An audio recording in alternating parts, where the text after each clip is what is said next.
নমস্কার। বন্দে মাতরম। কবি অরুণ কুমার মান্না। ওই যে ছেলেটা হাতে পতাকা নিয়ে ছুটছে, কে চেনো? ও শহীদ ক্ষুদিরামের ছোট ভাই। যে শিশুটি এই মাত্র হাসপাতালে মারা গেল, ওর নাকি রক্তের প্রয়োজন ছিল অনেকটা। কে চিনলে না তো? ও নেতাজি শেষতম বংশধর। ওই দেখো, ফুটপাথে গুলির লড়াই চলছে। মুখ দিয়ে এক ঝলক রক্ত তুলে পথেই শুয়ে পড়ল নাম না জানা এক শিশু। কে চিনতে পারছো?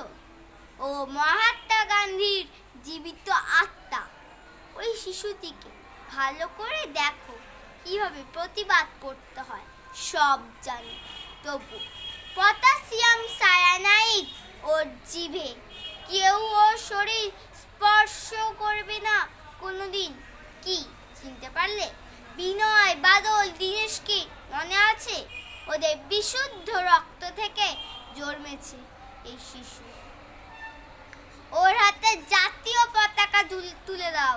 ও অন্তত একবার বলে যাক, বন্দে